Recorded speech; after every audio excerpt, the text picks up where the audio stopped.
What's going on, guys? Today I'm uploading a video that we went over on Twitch just a couple days after the QuakeCon dev Q&A. I started up a stream, we watched it together with the community, and then I kept pausing it every once in a while to go over key things.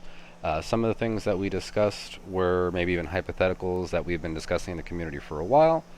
Other things, we were wondering what exactly was going to be happening in our upcoming update.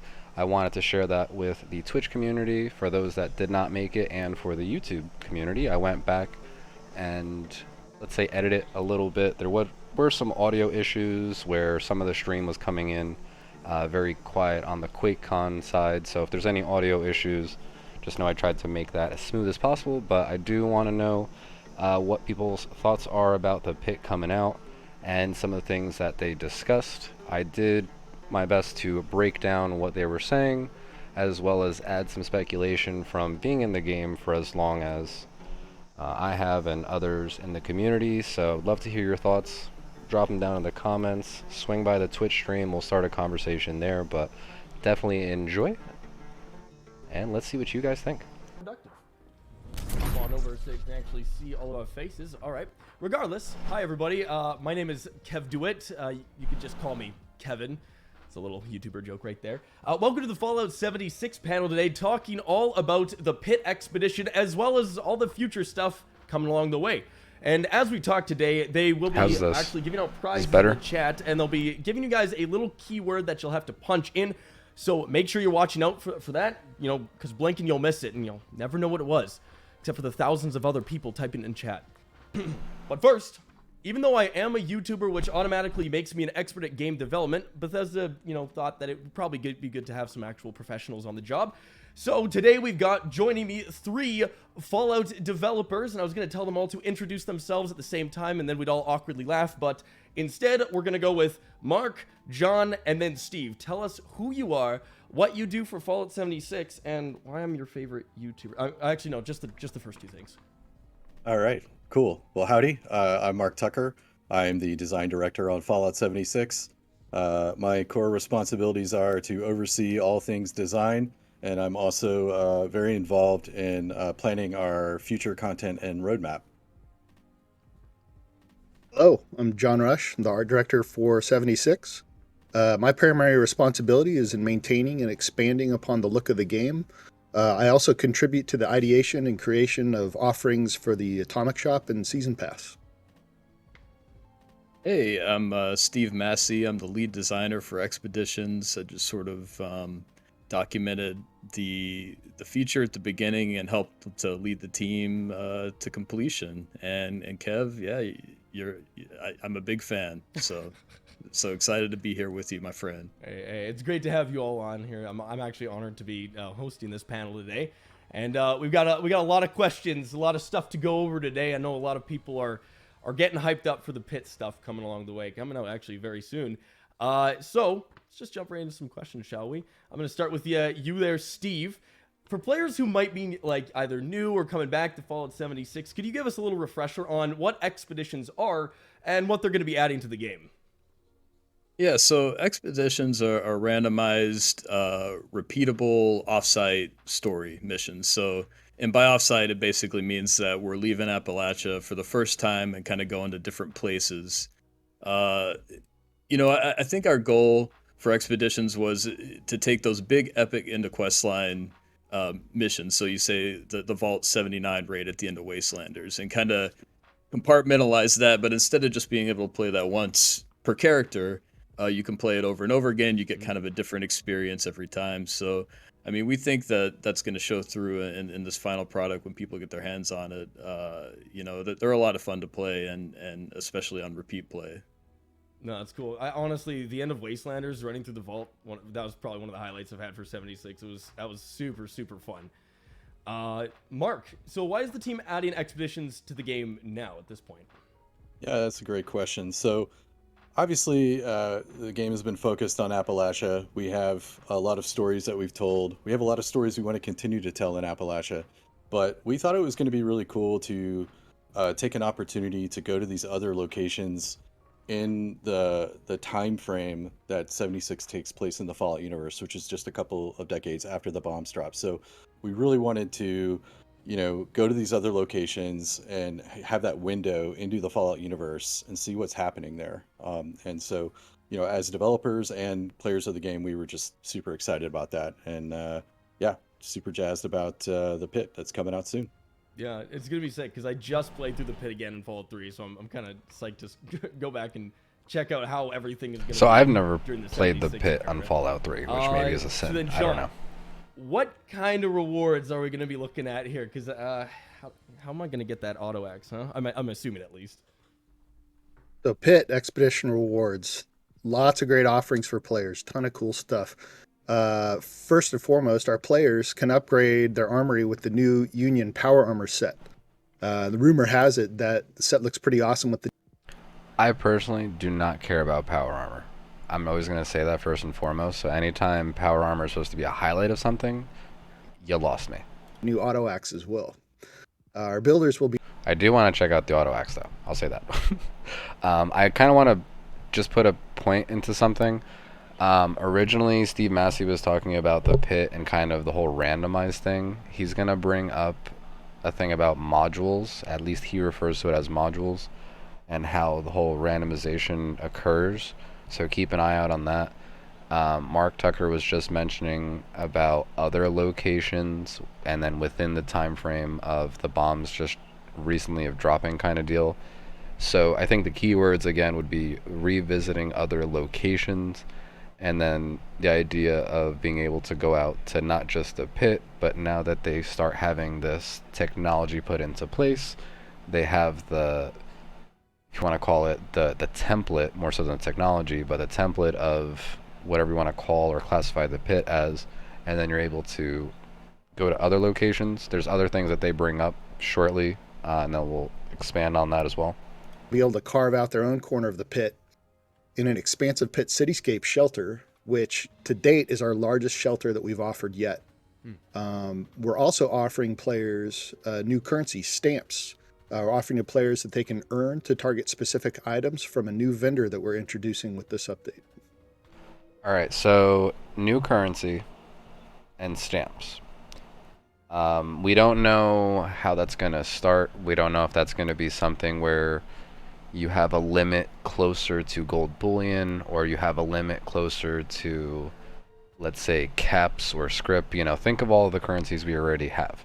So in my mind, I don't always think a new currency is the best way to go, but we've been playing some Neverwinter and then other games that we've played I've played in the past when it comes to kind of MMOs and these expansive RPGs that add more and more stuff for you to buy.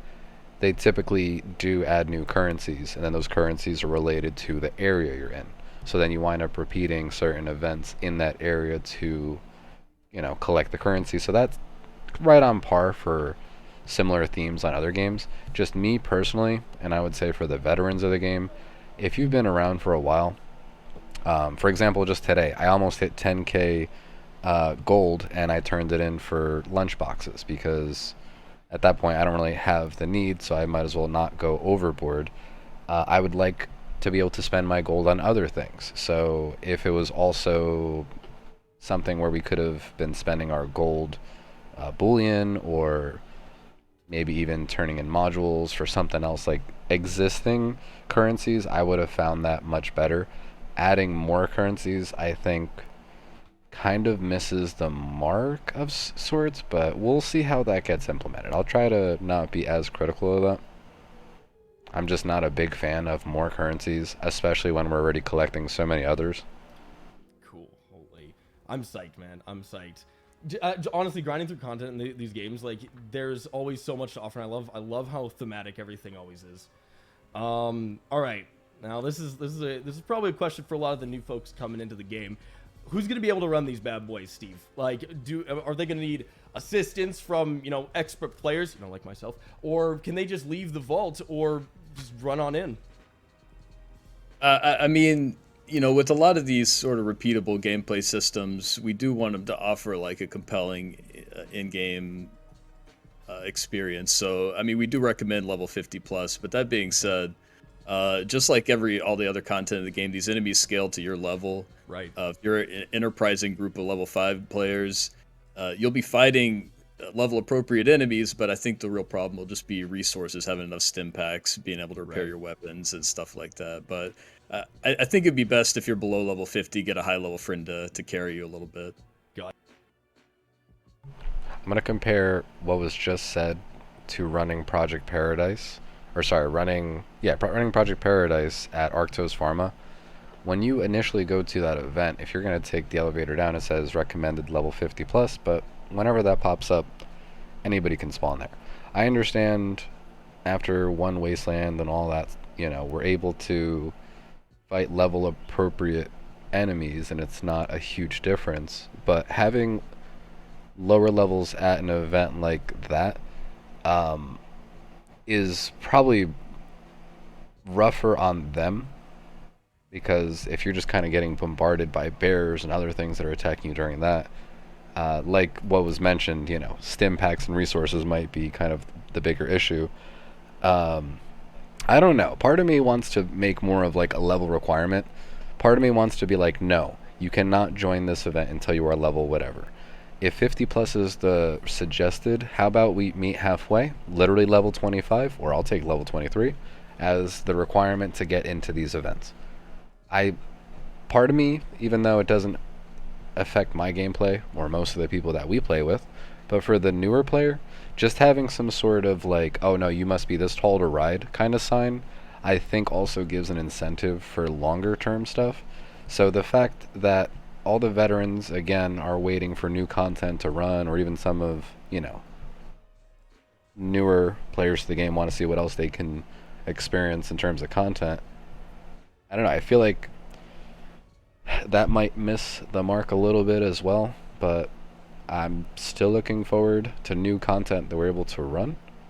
And until I know exactly how that's going to work, maybe it won't be too bad. Maybe, we have a good amount of people running it and it's fine, but I'm curious to see exactly what does that mean. Like, is that just only like a team specific thing?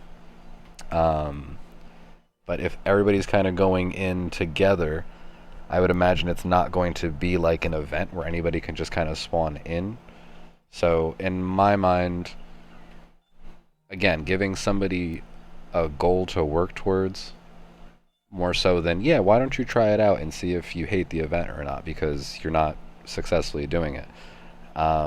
Encrypted. Imagine going to encrypted as level 10.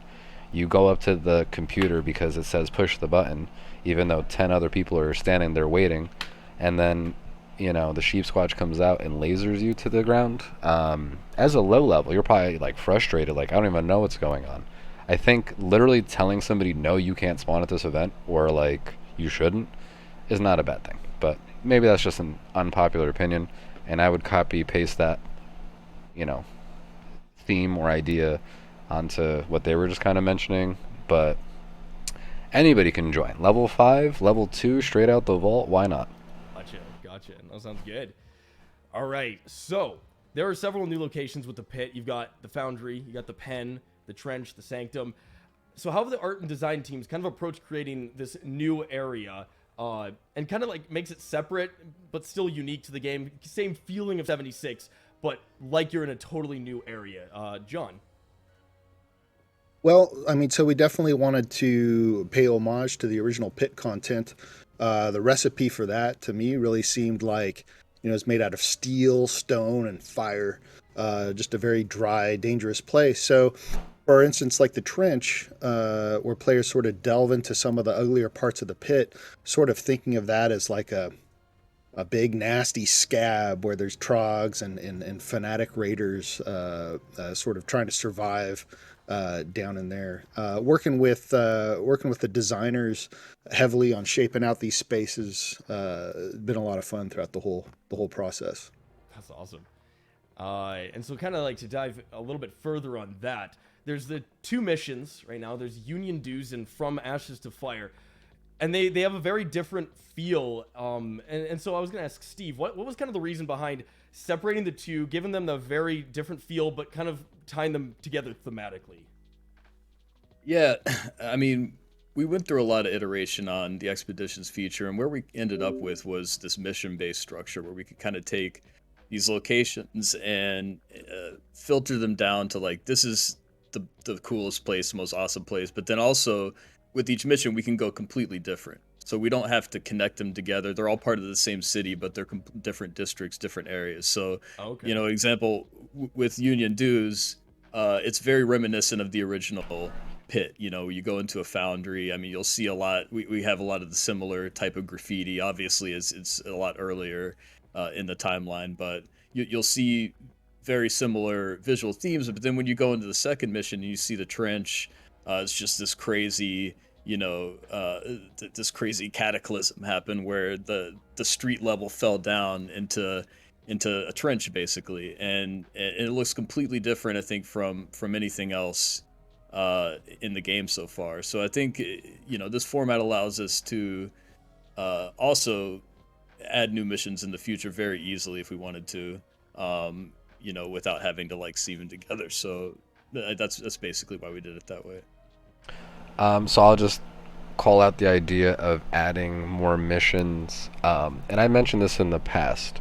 We have to look back to the original Vault raid that was removed, and then we eventually got Daily Ops. The template that was put into place was the Vault, air quotes here, raid. So those raids that we did, there was 3 different missions, and it was timed, and then you were given rewards based off of performance. You got Vault Steal, amongst other things. Then that was done away with, and the rewards were dispersed to, you know, let's say buying it with gold, bullion, amongst other things. But point being, when that was dissolved, it basically paved the way for Daily Ops. Daily Ops, to the way I'm understanding it, a combination of the original Vault raid mixed with Daily Ops, mixed with a whole new area, because Daily Ops at this point is just all existing areas. Just kind of, you know, they just switch up the themes or who you're fighting. So now this, they're talking about adding to that template. So if they want to add even more missions, they can continue to tell a story, and it kind of makes sense, and they can kind of add it that way. I think in about a minute or so, they'll also mention like the modules and kind of the randomization as well. So let's see what they have to say about that. Okay. And I heard one word in there, trogs. The marriage, I believe, between terror and frogs, one can only assume. We've seen them in Fallout before, but Mark, how have they been adapted now for 76? Yeah, so we wanted to have a little fun with the trogs. You know, we're earlier in the timeline, and you know, we had these ideas of like, well, you know, maybe things were actually worse earlier on, and we wanted to explore the idea that maybe this contagion is a little more volatile, chaotic. So you're going to see a lot of different variants of trogs, and what that also gets us on the gameplay side is more interesting and chaotic encounters with different types of trogs that do different things. You know, that they have ranged attacks and things like that. So yeah, we just wanted to, you know, we had some ideas and wanted to explore having, you know, more fleshed out encounters, and you know, nothing we always thought that like maybe earlier in the timeline things might be a little more crazy and chaotic, and we wanted to communicate that with the trogs. Alright, so I think there's also the comment of like, imagine trogs being crazier. So I was mentioning earlier like a keyword, time frame. Again, if we're looking at the idea of a template, the idea of the pit being the first, like, okay, are we able to bring people to another location successfully and not crash or anything like that? Just kind of, in my mind, bare bones. Making sure that works. It starts to work, they're able to add on to it, and then they expand the missions. That's great. Then you kind of rewrite that, copy paste the template, and then you add another area, and then you add another area, and then you get to explore again the time frame of just so many years, you know, after, or like so many decades after the bombs dropping, and being able to see what that timeline and time frame really means. So they can have some fun with it. I hope they're not too scared of like creating lore, because right now whatever story they're going to tell with the trogs and everything else that's going on in the pit is going to be an expansion or a precursor for what's going to happen in 3, right? If you want to look at it like that, or Fallout 3. So I like this because I feel like for a while there was almost like a hesitation to add to the lore, if that makes sense. So I also want to see what that means in terms of what story they try to tell. It's almost hard to believe. More crazy and chaotic. I know. Yeah. It's nuts. All right. So, if the responders are now able to fly their vertibirds anywhere, what was kind of the choice to start with the pit, as the first expedition? Steve. Oh, got it. That's the piss part of it. Got it. No clue what they were talking about. Also, he's not a dev. Whoever thought KevDuit's a dev, just because you could spell dev with D-E, get what? Yeah, for sure. I think we always wanted to revisit a location. I mean, we have this unique prequel setting with 76, and I think it's cool to kind of like take an existing location and hit it again. Mm-hmm. In terms of why the pit in particular, I mean, for one thing, the pit is arguably the fan favorite Fallout 3 DLC. So I mean, we figured players would appreciate the chance to kind of go back and see a different angle of this DLC area. Right. Because it's a DLC location, it isn't as fully fleshed out and explored as say like Boston or DC. So It allows us the freedom to really expand on the city. And I guess the third reason is, just thematically, I mean, Appalachia isn't like, I wouldn't call it a happy place, but it didn't get directly hit by nukes. There still is like kind of green foliage, and you have these factions that we've introduced now, and they're all thriving. And the pit is sort of the opposite of that. It's this dark, dreary industrial setting where everybody there is just struggling to survive, and they're in trouble. So I mean, because of how different it is from Appalachia, it allows us to create these really cool environments that you just wouldn't see there. Right. Yeah. No, for sure. And it was surprising because I actually looked at the distance between Appalachia to the pit, and it was interesting to see how close the two actually are. I was very actually surprised to see that. All right. So factions, they're going to be involved with this expedition. How are they going to be involved with this one and future now? Mark. Yeah. So as you touched on, we've got several factions with the pit. Some are old, like we're bringing back the responders, kind of bringing them back to life. They're kind of one of the focal point factions that are really tying it all together.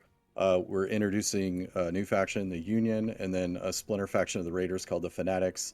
The beauty of Expedition. So real quick, the responders are getting more of a face than us just following terminals or breadcrumbs or notes left behind.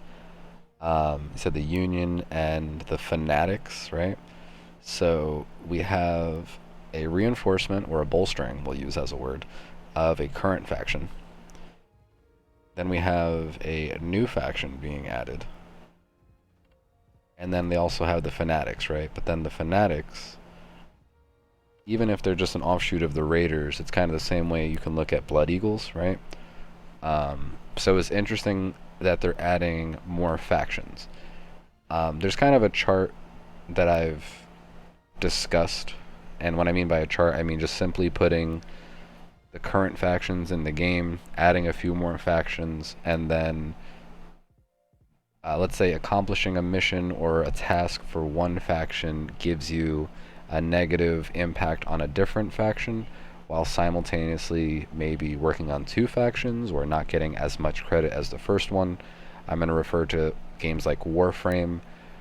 When you do different missions of that sort, depending on, and I'm calling them factions in this situation, but depending on who you're siding with and what missions you might do, you will have an enemy eventually come after you or try to assassinate you because you've gone against, it's not necessarily the enemy of my enemy is my best friend. In games like that where you make enemies without knowing because of your friendships. So I think that'd be interesting because we have a conversation every once in a while about factions, how your choices are kind of pointless. You can be completely 100% allied with the Raiders, and you can visit Crater and Foundation freely. There's nothing stopping you from, you know, taking that approach. I almost would like it to be revamped where something like this, bringing in even more factions, and talking about templates, we have the ally template. I would be in favor of redoing how allies and all that works, where we've given an example of, okay, add the Brotherhood of Steel. If you're helping the Raiders, the Brotherhood of Steel is probably not going to like that. Or they might not necessarily care, but again, having some sort of reaction or consequence definitely makes a big difference, and I think that would even ring more true to Fallout roots, where when you play a game, it's like your actions do have consequences. I mean, maybe New Vegas probably could be a better example too when you're talking about factions and who's going to like you and who's not going to like you and all that, but keep that in the back of your mind, because that might be something we head towards as they have to bring the building blocks in, because even though we have different factions we can add in, maybe they want to put more of a face to it. So before we consider like the Enclave having a faction system, or an ally system I should be calling it, you know, you might actually want to have officers and not just modus. So we'll see. Is it gives us an opportunity to visit existing factions in the Fallout universe, existing factions with that have, you know, already been touched on in 76, but also a fun opportunity to introduce new ones that you've never seen before. And so we plan to do all of that moving forward. That's gonna be really cool. I'm looking forward to it. All right, so typically when, you know, there's an expansion kind of like this coming out, you guys, you know, have kind of a segue flow into it to help players, you know, navigate to the pit. Is anything going to be added to Appalachia for, you know, preparing players for the pit? Steve? Well, in addition to the missions that we talked about, we wanted to add in a new faction homeland player hub type location, and so we took the White Spring Refuge and we took the White Spring Resort and we kind of split it up into two different locations: White Spring Refuge and White Spring Mall. And with the Refuge, basically this is where you go. This is where you get the new dailies that we've added that accompany the expedition feature. This is where you're going to interact with a lot of characters from both the pit and the expedition's initiative and kind of learn more about the lore and the fiction behind, you know, what's going on with why everybody's doing what they're doing. And then there's also a new random encounter system there, where you'll encounter these kind of wacky characters and conversations that you won't encounter anywhere outside of the building. And then the White Spring Mall is not instance, and so this is where you can kind of meet up with other players, and we've added a few things to facilitate it being a hub, like a new legendary vending machine, a new treasury note machine, a scrap box, and so we wanted to make it as much of a one-stop shop as possible. And the cool thing is you could fast travel directly into these interiors. We didn't want you to have to like fast travel on the outside and then walk in and hit another load. So you could fast travel directly into those, into the Rusty Pick, you know, other Foundation creators, stuff like that. So we think players will really like that as well. So I'm a big fan of being able to fast travel to interiors. Like they mentioned, Rusty Pick is apparently going to get that as an option. You guys know my biggest complaint or thing that irks me when I'm streaming would be fast traveling or trying to fast travel. It should really just be called medium travel, slow travel. I don't know. It's definitely not fast when you have to try it 3+ times. This is going to be great because you're not running into as many load screens, 1, 2. Hopefully you're not running into as many attempts to fast travel to the place, first off. If it's able to pull you in similar to daily ops, you cannot fast travel to White Springs Station while in the middle of combat, but you can do whatever you want when it comes to daily ops. You can be getting shot at by a dozen super mutants. You pause the game, you hit up on the D-pad, whatever combination cheat code you put in, you go straight into daily ops. It doesn't matter. Everything else in the game makes you wait except daily ops. I don't know how this new fast travel system is going to work, but I would hope if we're able to fast travel into interiors similar to daily ops, I hope it's a template of that. and we can just leave whatever the hell we're doing, even if we're like dying. That would be my hope. Footnote would be Bethesda fix fast travel, please. In terms of the locations at the resort being split into the refuge and the mall and developing this into a player hub, I would love to see more locations on the map expand the player hub idea. In my mind, it's like White Springs Station itself always seems to be very populated. Watoga Station, Watoga in general, some of those locations seem to have people. But now having like an interior acting as where you might be able to maybe do more trades if people are trying to just randomly trade each other or what, you might be able to, also pick up your group for, let's say, the expeditions. But the refuge being the private one and the random encounters and instants is kind of an interesting way to go about that. You're kind of building up the story, the lore of that location. Again, random encounters and conversations. I'll keep an ear out, see what they have to say. I do appreciate some of the funny conversations and dialogue. Then the mall is the other one, which is more so the player hub. You have the legendary script machine, the treasury notes, a scrap box that was mentioned. I'm very much for like a spot for us to kind of hang out to in between different things. And if I can get all my stuff done there, treasury notes and script, I don't need to go to a station. Maybe I have a vendor there that I can also sell stuff, so like a one-stop shop. Sounds good to me. Yeah, that's actually going to be super helpful. Just save you that extra loading screen, right? Yeah. Sweet. All right. So Mark, a little bit of a segue here. With the responders being capable of flying around, are they going to start heading out to more locations? Well, yeah, that's the whole impetus behind the feature, right? Expeditions gives us that opportunity to go visit other exciting locales in the Fallout universe. Right. We are already in early pre-production for where we're going to go next, but I'm not going to reveal it today. We'll talk about that in a future reveal. Okay, done deal.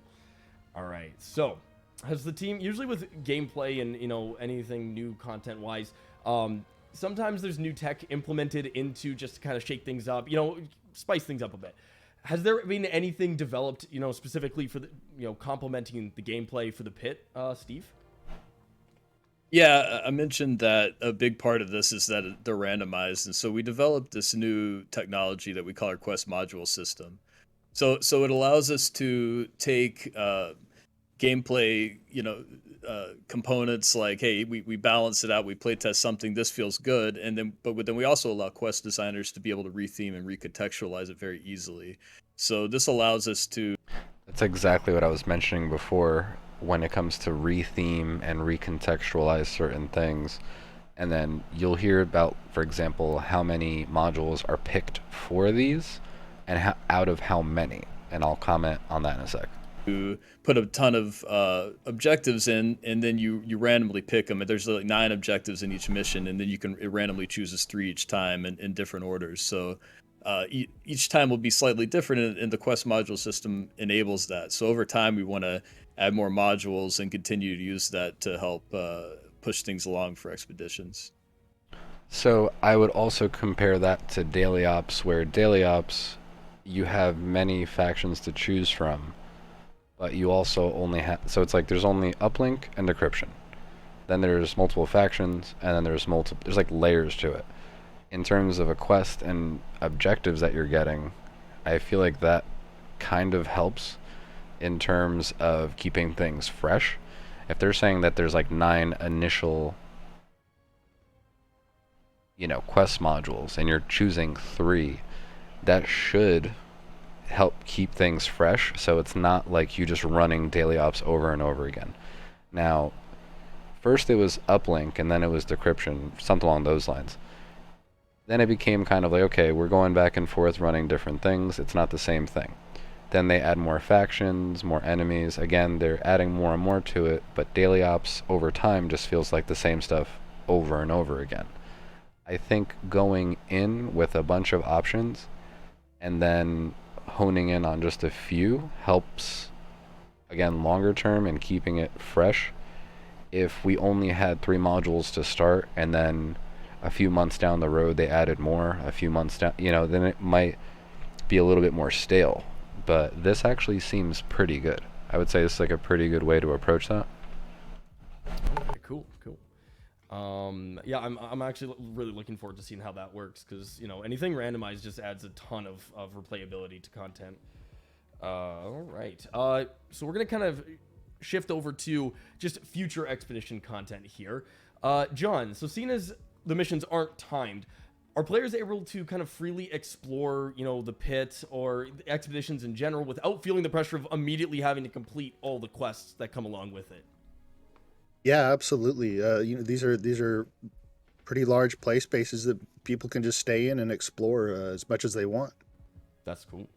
Yeah, I was very interested in that one, because exploring the pit in Fallout 3 was super cool. Like you said, it's like a kind of a fan favorite DLC, and so seeing this kind of recreated is going to be interesting to run around a bit. Mark, currently with the test server at least, we have 2 missions in the pit. Are there plans to continue adding more missions? So yeah, as Steve mentioned earlier, the structure that we've created with expeditions allows us to more easily add on and expand to an existing location. So we are in the early stages of planning some additional content that we're going to add to the pit. And then obviously beyond that, we've got other expeditions that we're planning as well. Okay, cool. And so I'm going to actually grab you again here, Mark, because this is a bit of a loaded... So I've already kind of been alluding to everything they're saying, where it's moving forward, they're able to, again, recontextualize things. Adding more modules adds more variety, so it doesn't always feel like the same thing, giving that definitely its longevity, as opposed to daily ops, where right away daily ops is going to feel much more diluted. Or not diluted, but we didn't really have a ton of options in the beginning, so watching that evolve, if you're newer to the game doing daily ops, it might take a little longer to feel like the same thing over and over again. But then anybody that's been here since the beginning of daily ops, think of that. Now with the pit having all these layers to it, multiple missions, and then the idea of expanding onto it, I'm looking at it as an overall template that they can use for even more locations, taking us out of Appalachia, theoretically expanding the map. We're not going to get something where the edges of the map is expanded. I mean, I joke around every once in a while and say the northern line of the map, just make a straight cut across. Anything above that is PvP land. Ironically, as I'm making a RuneScape reference, RuneScape just removed the wilderness. Guess what? How about you add a wilderness? That's where the wilderness went. You want your PvP? You go straight north on the map and you fight to your heart's content, and that could be PvP land. Story for another day, but in terms of expanding locations, I'm very happy the way they're at least laying the groundwork for it. Question: are expeditions the new primary source of content for 76, or are there more, like Wastelanders, Steel Dawn, kind of the bigger story expansions on the way? Yes. So obviously we're excited about expeditions. We like building them. We are planning to do more of that, but that's not everything we're doing. We have more quests, more public events, more daily ops content, and features, and just game features beyond that. So it's we have a lot of big plans, a lot of cool stuff heading into the next year. I really look forward to sharing more details on it. But we are not just building expeditions. We have quests and lots of the traditional content that players expect to see in a Fallout game. Cool, done deal. All right, so I just want to make sure I'm not losing my track here. Okay, so we've kind of covered the pit, a lot of kind of what it is, location-wise, quest-wise, a little bit of non-expedition content coming up here. Now, the roadmap kind of showed off some new public events. There's a new region boss. What more can you tell us about the Nuka World on Tour, John? Yeah, so Nuka World on Tour. We've been working closely with the great team at Double 11 on this. As you said, it'll feature 3 new public events and an exciting new Nuka setting. Cool. There's going to be a new region boss event that players do not want to miss. So we've also been having conversations. Okay, Double 11 has entered the room.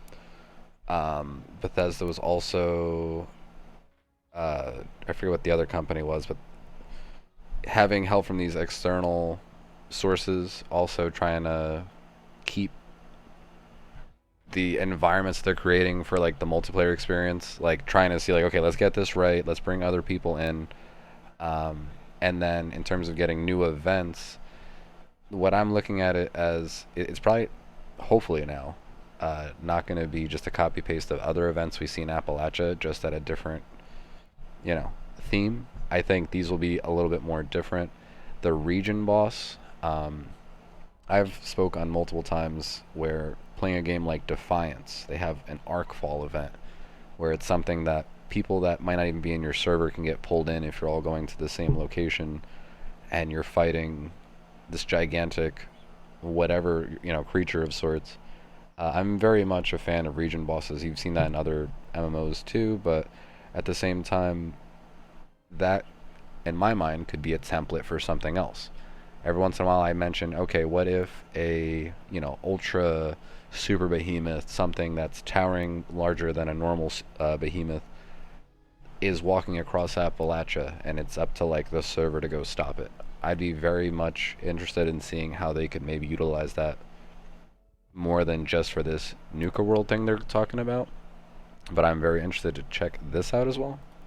Additionally, players will be able to earn a wide range of thematic rewards and items along the way. Just a lot of good stuff. Everybody loves Nuka Cola, so swing on by and get some cool rewards. Okay. So then with that, John, seasons 10 and 11 are kind of labeled right now under stay tuned. Are you able to add anything to that? Seasons 10 and 11, sure. What do you want to know? Oh, just kind of, themes, where they're going to take you, what they're kind of going to be about. Yeah, so we've got some exciting seasons content coming up. Season coming out with the Pitt is going to be, of course, Pitt themed. We'll have a lot of awesome thematic season rewards coming out with that update. Cool. Such as, let's see, we have a Pitt themed camp kit for new builds. So builders will be able to build out their own Pitt themed structures. We've got the Pittsburgh Palace prefab. You're going to have to stay tuned to find out what that is, but it's just as cool as it sounds. Okay. And we've got the Skull Lord power armor to scare off all those pesky trogs as you're questing through the fallen streets of Pittsburgh with your friends. The following season after that is adjoining to the Nuka World on tour content. Okay. And so that's a Nuka World themed season. Everything our budding Nuka Cola aficionados could possibly hope for. A few of the standout items are, let's see, we've got a Nuka Blitz arcade game. We've got a Nuka Cola Spa. We've got a Nuka Cola and Nuka Quantum candy dispenser to entice fellow Wastelanders to come and visit. And of course, last but not least, we've got the Rough Patch Planter Foundation Kit with an accompanying Nuka Cola bottle inspired gate. So lots of cool stuff. Yeah, I was gonna ask if there's any Nuka Shine candy for no specific reason. You'll have to grab the update and find out for yourself. Maybe. All right. So a lot of players give a lot of good feedback, and I was gonna ask, how's the dev team kind of taking that into account as you guys kind of bring new content to the game? On top of that, is there any community-driven ideas, suggestions that the team has looked over and looking to cover? Mark. Yeah, so we have a whole team that's really dedicated to talking to and getting the feedback from our community. It's our community management team, and we meet with them multiple times a week to get the feedback that they've collected from the community, both in terms of stuff that's happening on the live service, things that they want to see, ideas they have, and so we have constant touch. So real quick, I feel like that is being said very genuinely. Just keep that in mind.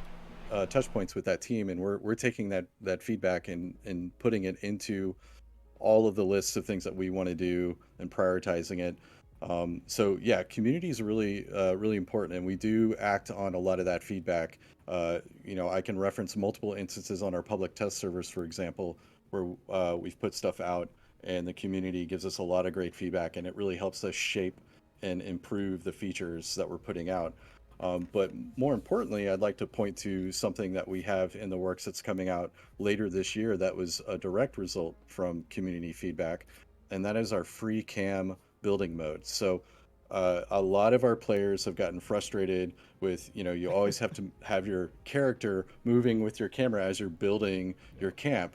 We're going to have a way to toggle that off. So now you can detach the camera from your character and build to your heart's content. So I'm excited about it. I'm hoping that the players will be too, because they've been asking for this for a long time. Internally, just already in playtests, it's super cool. So I'm really looking forward to getting that out later this year. Cool. Yeah, I can't tell you how many times I've killed myself jumping off of my house trying to place a room for a wall. So I'm happy to see something like this. No Man's Sky, in my opinion, does a pretty good job of their free cam system. You could be walking around, you hit like the joystick, I think it is, and then you become like detached from your player and you're able to place things. No Man's Sky also has the little center mass, if you want to call it, little snap to thing, so it helps you see what you're about to place too. I would be all in favor of taking different aspects of different games and what other games do really well and adding it. I mean, again, I'm mentioning No Man's Sky's free cam thing, something like that. Arcfall events for region bosses. Like, you don't have to reinvent the wheel. You can keep it very Fallout themed and do everything within your realm, but take aspects of other games that work really well. I mean, there's plenty of conversations we have where I say, like, okay, Diablo 3, for example, does this very well. Why can't 76 do something like this? And then that eventually turned into, hey, we get the reroll system. And then the reroll system, in my mind, was going to be like rerolling a specific, roll of the 3 legendaries to something else, make it character bound, but that was not what it was at all. And I feel like there's still room for things like that to be expanded on. And I know I'm like deviating, but point being, I feel like that also comes from direct feedback of people saying like, hey, this would be really cool if you add it. I think keywords or key phrases, basically that Mark Tucker was talking about is, they take all this information, they try to meet as often as they can with community managers and see what the complaints are, what the grievance, or whatever people want to voice, it kind of gets prioritized, and their end, they're able to see what's the most valuable to prioritize, which at the same time, I think things get lost in translation, almost like a telephone game kind of way, where there's still a lot of things that could be worked on. I think transparency goes a long way. Like, I think exactly a Q&A like this, whether it's softball questions or scripted, like some people might tell you, I would say more things like this would be useful, because then you at least have that layer of transparency and know what's going on. Unfortunately, QuakeCon's only once a year, so if we only get something like this once a year, it's kind of a missed opportunity. I understand we get multiple inside the vaults, but the inside the vaults are not to this level. The beginning of the game, inside the vaults did incorporate dev Q&As, and they got rid of them, and I don't know why, because I valued them very much. I referenced often on stream where there was like a question to the dev saying like, hey, can we see Fashnot more than once a year? And the response was kind of like, yeah, why not? The robots are in charge. Maybe the calendar system is fried on, and you can run it multiple. Like, I was all for that. You don't need to be so concrete or like, stuck in a certain lane, if you want to call it that. But I think I've made the point on that. Let's see how else they wrap this up as we are reaching the end of their Q&A. I'm sorry, but we're fixing that problem. Yes. No, that sounds sick. I'm looking forward to that. Cool. All right, so hold on, just give me like 2 seconds here, so I'll make sure we're running smooth. All right, so building. This actually is a great segue here. Building is probably one of the most prominent, I think, popular features in the game. Like, I've seen nuts stuff. Like, I'm pretty sure I jumped in like a week ago and I saw somebody built a McDonald's. It's crazy.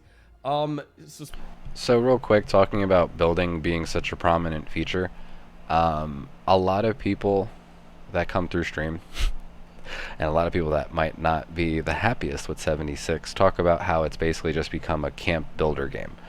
Um, I think it allows the community to highlight a lot of their creativity, but if I'm going to use No Man's Sky as a point of comparison again, No Man's Sky is the point of it is not to build. Like there's so much more to it, and I'm guilty of getting lost in building and creating, whether creative mode or something like that. But like that's just should be something what do you want to call it?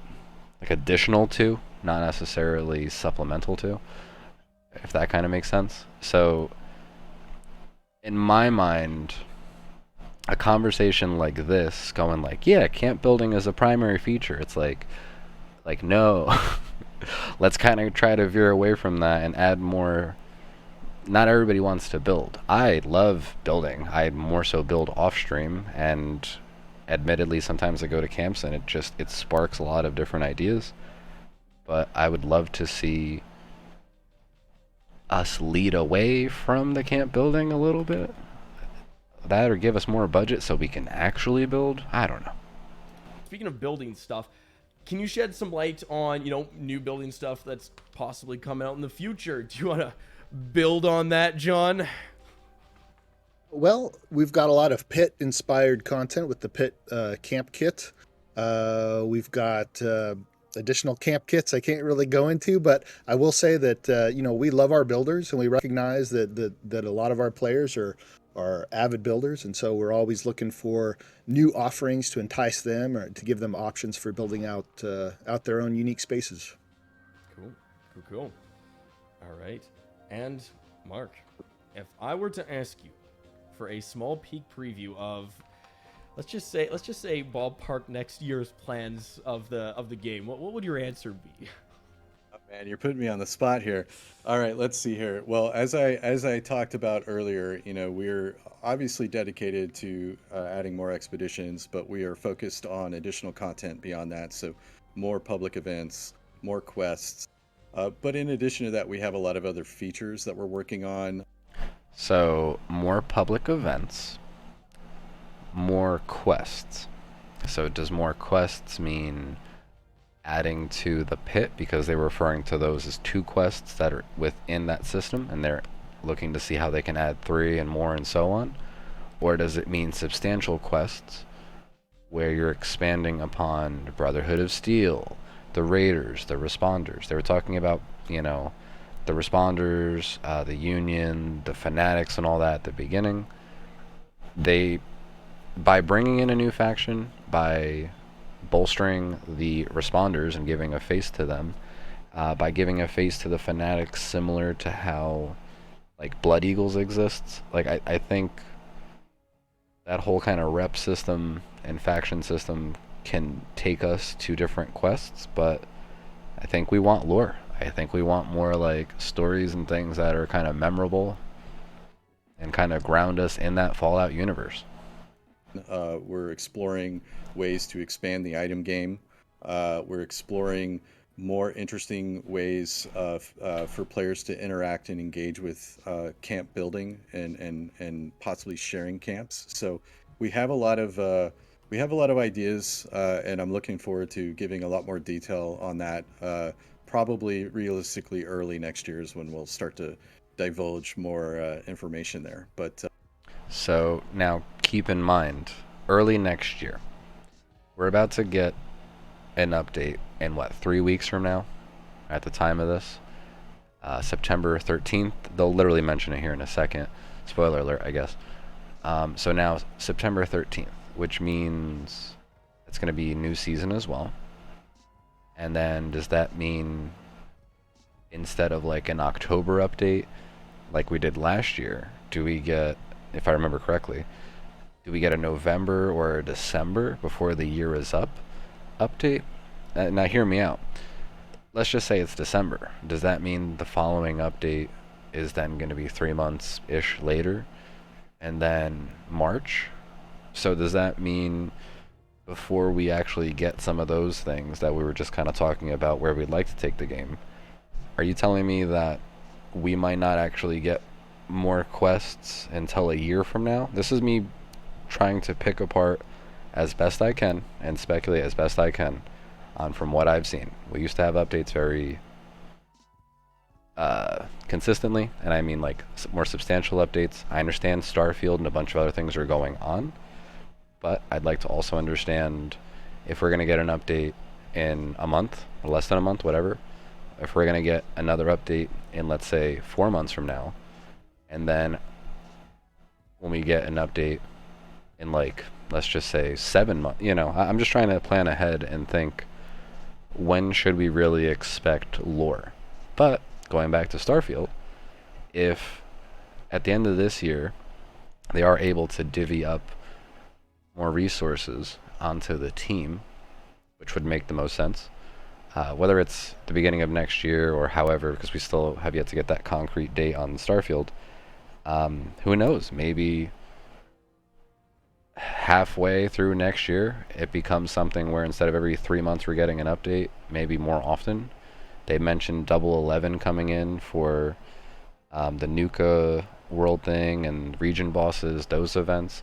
So I'm going to be the usual pessimist and try to think, okay, like what's worst case scenario? But in terms of a shred of optimism, let's see how Starfield goes, and then the tone, let's just say, we take. And I mean, again, I like seeing Q&As and having the devs kind of express where they think the game is at, the responses to the community. I just wish it was more than once a year.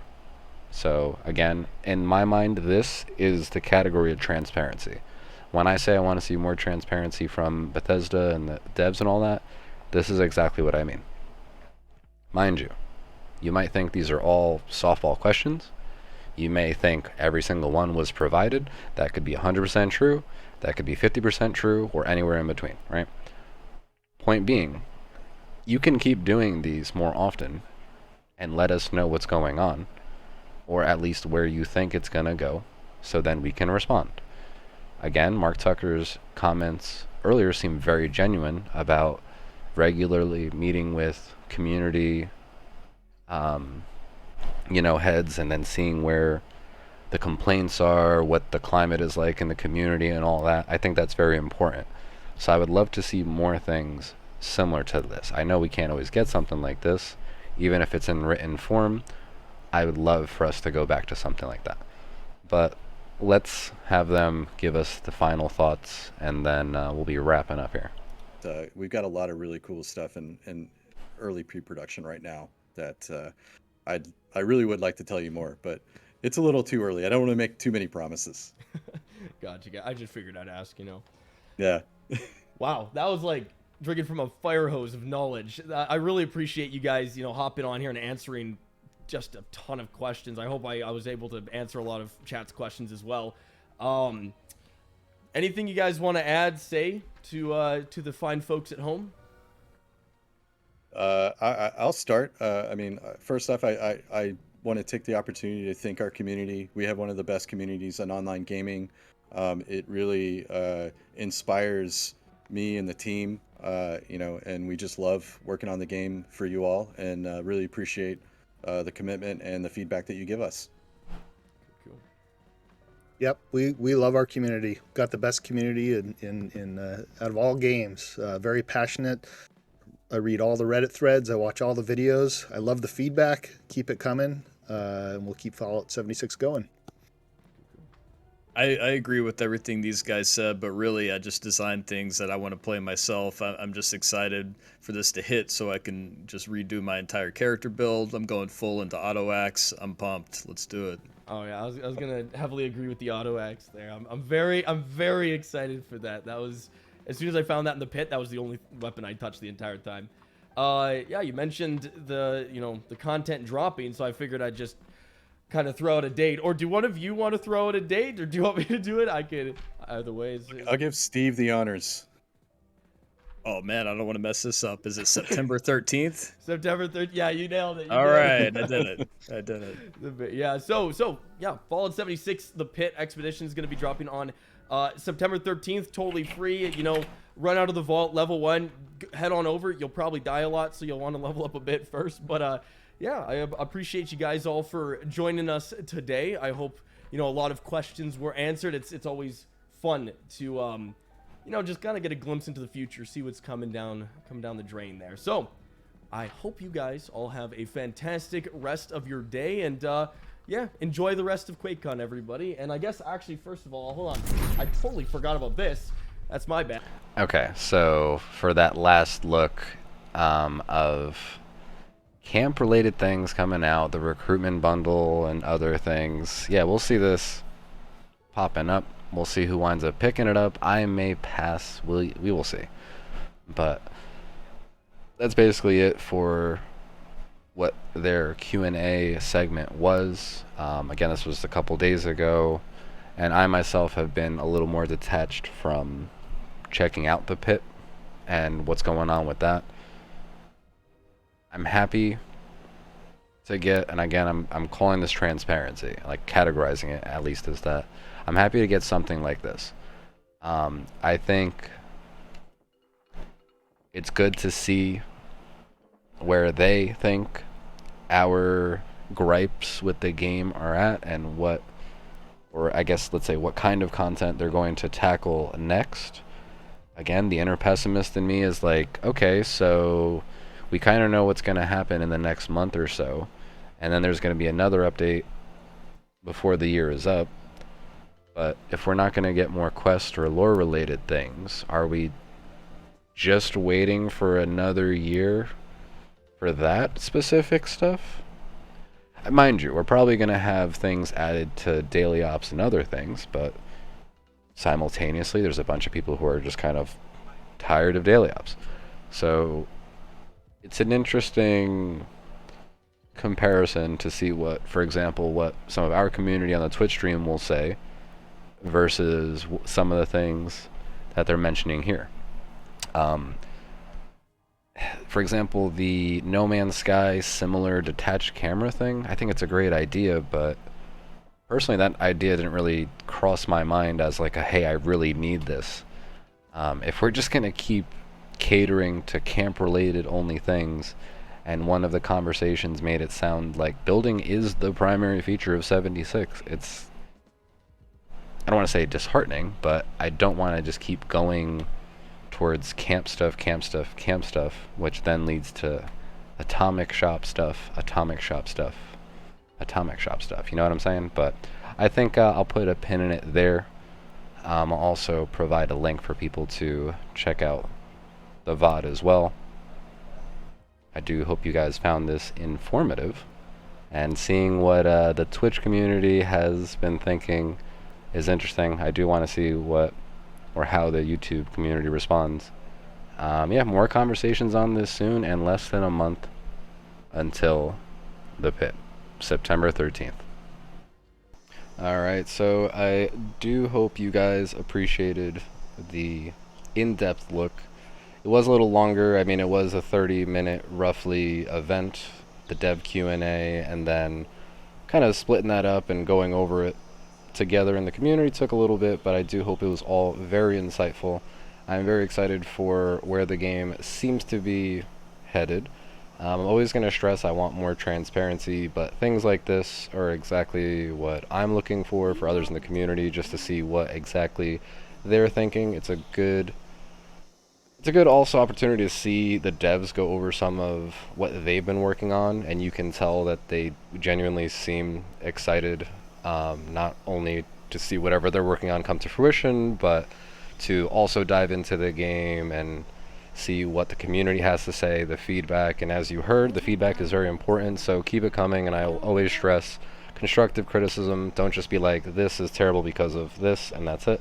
Say what you can do to improve. Those things are very important for them, and if the devs are combing the internet of all, you know, the feedback, hopefully they can take a fine-tooth comb right over the toxic comments. But in any case, again, I do hope you guys found this informative. Let me know what you're looking forward to if you are newer to the channel.